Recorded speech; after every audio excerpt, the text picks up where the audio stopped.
Hi, welcome to the small shed. This week I'm back working on my guitar neck. See you in a minute.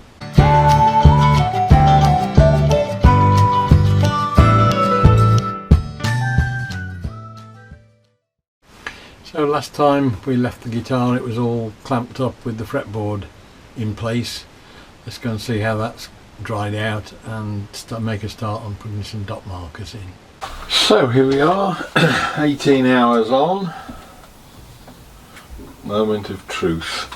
Let's see whether we've made an expensive piece of firewood or what might pass for a guitar neck. One thing that's for a start, it's stuck to the bench, but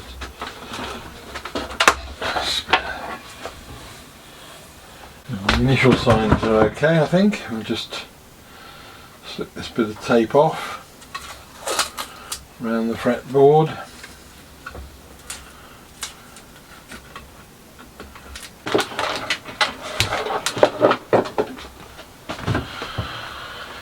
That looks to be a nice tight join.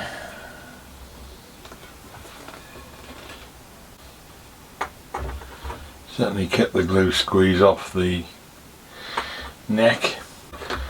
But yeah, on the whole, I think I'm happy with that. There's no obvious gap or line there between the two. And perhaps more importantly, not only is it dead flat, there's no rock at all in it, is it flat? And the answer to that is yes. There will be a little bit of finishing on the fretboard to do, but we're pretty much, there is the very slightest bit of light showing right at the bottom end, but we're talking microns rather than millimeters. It will be smoothed out, and in fact it needs probably a little bit of relief just towards the end anyway. The fret levelling will sort all that out anyway, but I shall give the board another sand and level once it's trimmed up. So we've got the neck, we know it's flat, appears not to have any sort of a twist in it. Next thing to check is the thickness of the neck. We want an inch to start with overall, and that's 25.4 mil.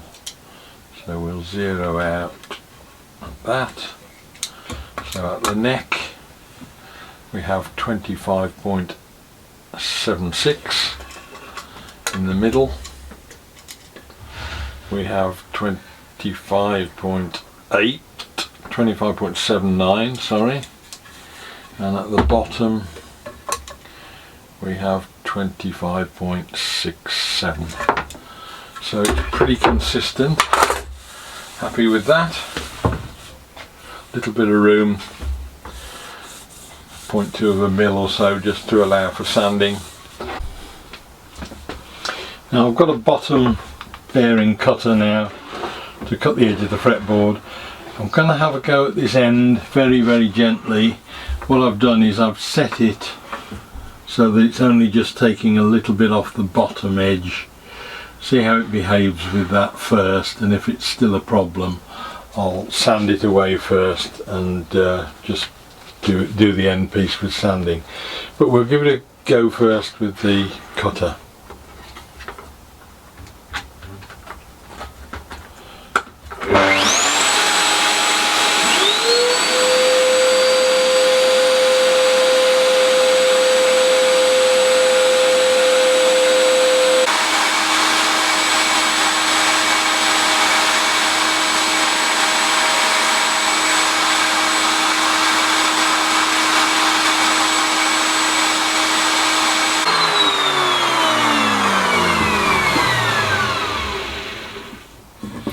Let's clean that up nicely.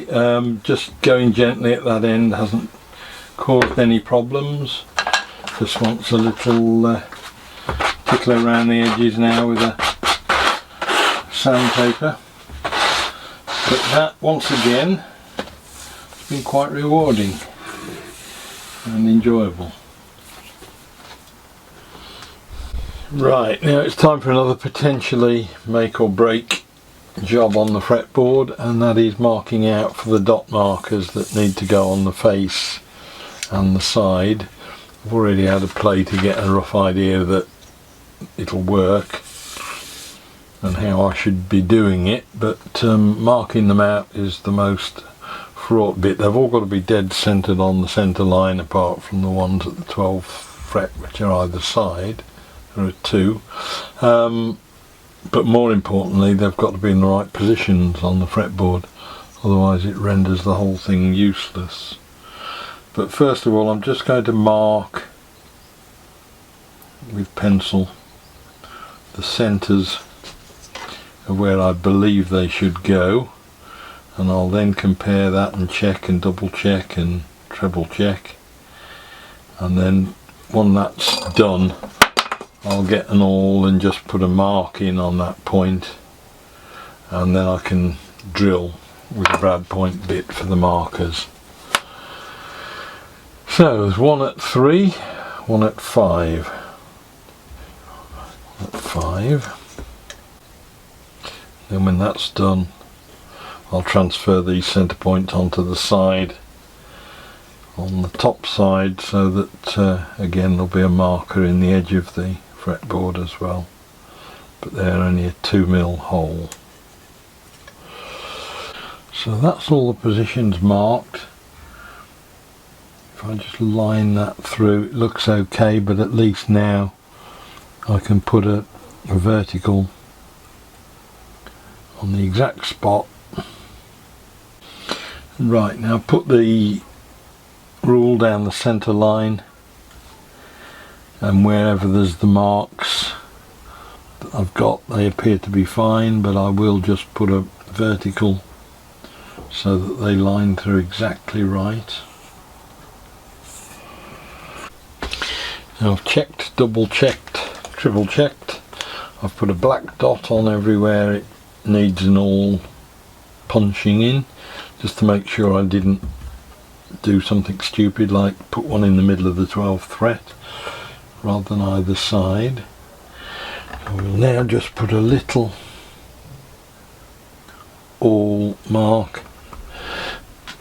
That should take the brad point bit straight down. So this is another of those nerve-wracking bits that if you get it wrong it just renders the whole thing pretty useless. If I've got that right, I should have 10 points. 1, 2, 3, 4, 5, 6, 7, 8, 9, 10. Great.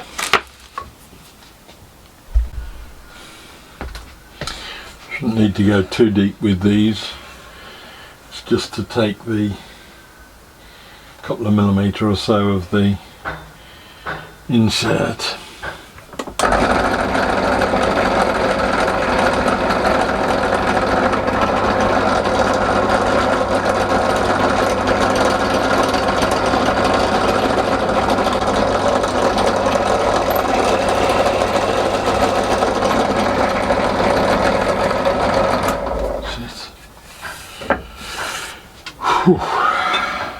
Now the next job is to drill for the fret markers on the sides, and that's why I was keeping the pieces of timber that were left over from the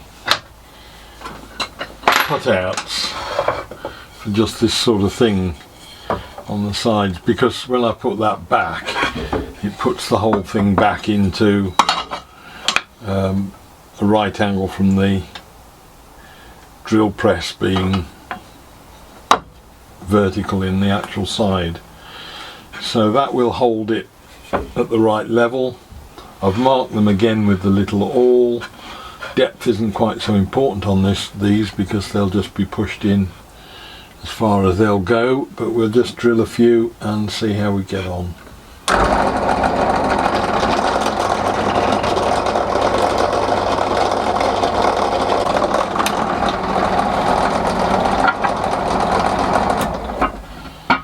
That.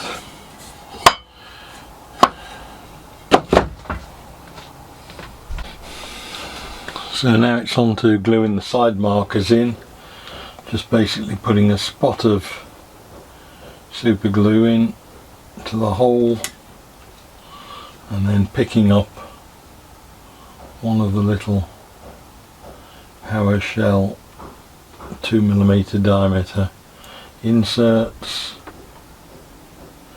Bit of a fiddle, but we can get them roughly into position, and then tap them in flush.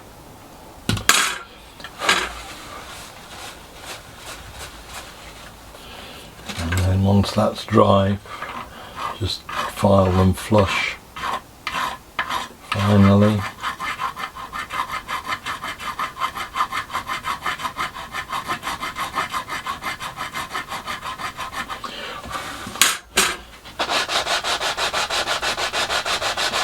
And work the sandpaper down through grades to about 600 again, and that leaves us with a nice marker, which when it's varnished up will be alright, I think. On then to the markers on the fretboard itself, similar sort of procedure, spot of cyano glue, pair of tweezers, and just pop the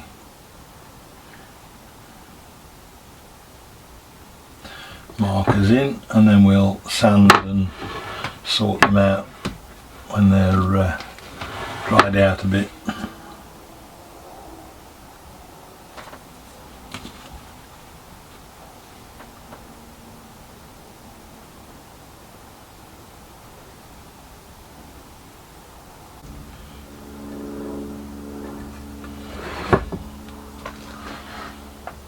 I can see it. Okay.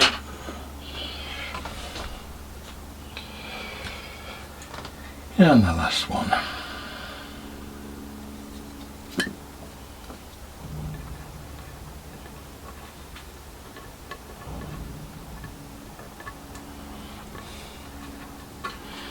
That's it. Let those dry and then we can file, sand and finish that.